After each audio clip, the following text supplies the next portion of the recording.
Doctor K T Jaleel ദൈവത്തെ പൊട്ടനാക്കിയോ? അപ്പൊ നമ്മൾ വിചാരിക്കുന്ന പൊട്ടനായിട്ടുള്ള ദൈവം, ആ ദൈവം ഇത് കണ്ടില്ലെങ്കിലും ക്യാമറ കണ്ണുകൾ ഇത് കാണും. ഒട്ടുമിക്ക മതവിശ്വാസവും പഠിപ്പിക്കുന്നത് ഓരോ മനുഷ്യനെയും ദൈവം സദാസമയവും നിരീക്ഷിച്ചുകൊണ്ടിരിക്കുന്നുണ്ട് എന്നാണ്. എന്നാൽ ആ മതത്തിൽ വിശ്വസിക്കുന്ന എത്ര പേർക്ക് ആ വിശ്വാസം പൂർണ്ണാർത്ഥത്തിലുണ്ട്? അങ്ങനെ വിശ്വസിക്കുന്ന, അതായത് എല്ലാ സമയവും തന്നെ നിരീക്ഷിച്ചുകൊണ്ടിരിക്കുന്ന ഒരു ദൈവത്തിൽ വിശ്വസിക്കുന്ന ഏതെങ്കിലും ഒരു വിശ്വാസി എന്തെങ്കിലും തെറ്റ് ചെയ്യുമോ? അതായത് ഒരു പിതാവ് നോക്കി നിൽക്കെ അദ്ദേഹത്തിൻ്റെ മുന്നിലിട്ട് ആരെങ്കിലും അയാളുടെ മകളെ ലൈംഗികമായി പീഡിപ്പിക്കാൻ മുതിരുമോ? ഇല്ല. കാരണം എന്താ? അയാൾ കാണും, അതിനനുസരിച്ച് പ്രതികരിക്കുമെന്ന് ഉറപ്പുള്ളത് കൊണ്ടാണ്. അതേ വിശ്വാസം ദൈവത്തിൻ്റെ കാര്യത്തിലുള്ള ഒരു വ്യക്തിയും അത്തരം തെറ്റുകൾ ചെയ്യാൻ മുതിരില്ല.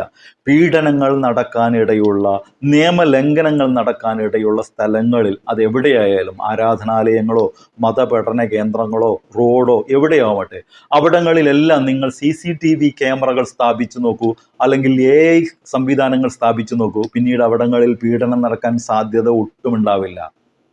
എന്ന് വെച്ചാൽ അത്തരക്കാർക്ക് ദൈവങ്ങളെക്കാൾ കൂടുതൽ വിശ്വാസം CCTVയെയോ AI ക്യാമറകളോ ആണ് എന്നല്ലേ? അത്തരം കപട വിശ്വാസികളാണ് പലരും എന്നാണ് KT ജലീലും പറയാൻ ശ്രമിച്ചത്. പക്ഷേ പ്രചരിപ്പിച്ചത് വേറൊരു രീതിയിലാണ്. കമ്മ്യൂണിസ്റ്റുകാരുടെ കൂടെ കൂടിയതിൻ്റെ കുഴപ്പമാണ് കേട്ടോ എന്ന അർത്ഥത്തിലാണ് ഇത് പ്രചരിപ്പിക്കുന്നത്. അപ്പൊ നമ്മൾ വിചാരിക്കുന്ന പൊട്ടനായിട്ടുള്ള ദൈവം, പൊട്ടനായ ദൈവം എന്നല്ലേ അദ്ദേഹം പറയുന്നത്? ദൈവവിശ്വാസിയായ ഒരാളെ സംബന്ധിച്ചിടത്തോളം വിഷമമുണ്ടാക്കുന്ന കാര്യമല്ലേ ഡോക്ടർ കെ ടി ജലീൽ പറഞ്ഞത്? പെട്ടെന്ന് ഒരാളെ തെറ്റിദ്ധരിപ്പിക്കാൻ ഇത് ധാരാളം. അതുതന്നെയാണ് ഇത് വ്യാപകമായി പ്രചരിപ്പിക്കുന്ന മൗദൂദികളും ലീഗിൻ്റെ പച്ചപ്പടക്കാരും ഉദ്ദേശിക്കുന്നതും. അദ്ദേഹത്തിൻ്റെ ഒരു പ്രസംഗത്തിൻ്റെ ഏതാനും സെക്കൻഡുകൾ മാത്രം തലയും വാലും മുറിച്ചു മാറ്റി KT ദൈവത്തെ പൊട്ടനാക്കി എന്ന അർത്ഥത്തിൽ വ്യാപകമായി സമൂഹ മാധ്യമങ്ങളിലൂടെ പ്രചരിപ്പിച്ചു. സ്ഥിരം പരിപാടി തന്നെ. എന്താണ് വസ്തുത എന്ന് അദ്ദേഹം തന്നെ പറയുന്നുണ്ട്. തലയും വാലും മുറിച്ചു മാറ്റാത്ത ആ പ്രസംഗ ഭാഗം തൻ്റെ ഫേസ്ബുക്കിൽ പങ്കുവച്ചിട്ടുണ്ട് അദ്ദേഹം. ദൈവത്തെ പേടിച്ചില്ലെങ്കിലും AI, ആർട്ടിഫിഷ്യൽ ഇന്റലിജൻസിനെ, ക്യാമറ കണ്ണുകളെ നിങ്ങൾ പേടിക്കണം. ദൈവത്തെ പേടിച്ചുകൊണ്ടാണ് യഥാർത്ഥത്തിൽ ഇതൊന്നും നമ്മൾ ചെയ്യരുതാത്തത് വേണ്ടിയിരുന്നത്. ദൗർഭാഗ്യവശാൽ നമുക്കൊക്കെ ദൈവത്തെ ഭയമാണ് എന്ന് നമ്മൾ പറയും. പക്ഷേ ദൈവത്തെ മക്കാറാക്കുകയും ദൈവത്തെ പൊട്ടനാക്കുകയും ചെയ്യുന്ന കാര്യങ്ങളൊക്കെ നമ്മൾ ചെയ്യുകയും ചെയ്യും. അപ്പൊ നമ്മൾ വിചാരിക്കുന്ന പൊട്ടനായിട്ടുള്ള ദൈവം, ആ ദൈവം ഇത് കണ്ടില്ലെങ്കിലും ക്യാമറ കണ്ണുകൾ ഇത് കാണും.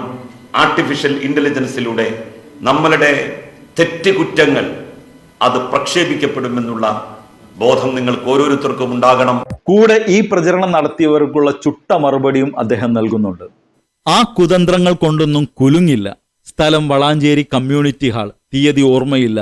വളാഞ്ചേരി പ്രസ് ക്ലബ്ബ് സംഘടിപ്പിച്ച ബോധവൽക്കരണ സെമിനാറാണ് വേദി. നിർമ്മിത ബുദ്ധിയുടെ പുതിയ കാലം എന്നതാണ് വിഷയം. നിയമങ്ങൾ ലംഘിക്കുന്നവർക്ക് നൽകുന്ന പിഴയും ശിക്ഷയും സംബന്ധിച്ച് വിദ്യാർത്ഥികളിൽ അവബോധമുണ്ടാക്കാൻ ലക്ഷ്യം വെച്ചുള്ള പ്രോഗ്രാം. എന്നെ ഉദ്ഘാടകനായാണ് ക്ഷണിച്ചിരുന്നത്. വീട്ടിൽ വന്നവരെ പിരിച്ചയച്ച് എത്തിയപ്പോഴേക്ക് സമയം കുറച്ച് വൈകിയിരുന്നു.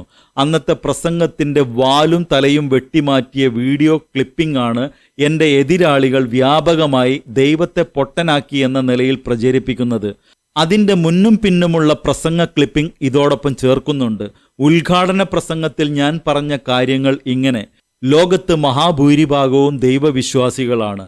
മനുഷ്യരുടെ എല്ലാ പ്രവൃത്തികളും ദൈവം കാണുന്നുണ്ടെന്നാണ് ഭക്തർ കരുതുന്നത്. നിയമങ്ങൾ അനുസരിക്കൽ വിശ്വാസികളുടെ ബാധ്യതയാണ്. ദൗർഭാഗ്യവശാൽ സിംഹഭാഗം മതവിശ്വാസികളും പിഴ പേടിച്ചും ശിക്ഷ ഭയന്നുമാണ് മോട്ടോർ നിയമങ്ങൾ പോലും അനുസരിക്കുന്നത്. യഥാർത്ഥത്തിൽ ദൈവഭക്തരുള്ള നാട്ടിൽ നിയമങ്ങൾ അനുസരിക്കാത്തവർ ഉണ്ടാകാൻ പാടില്ല.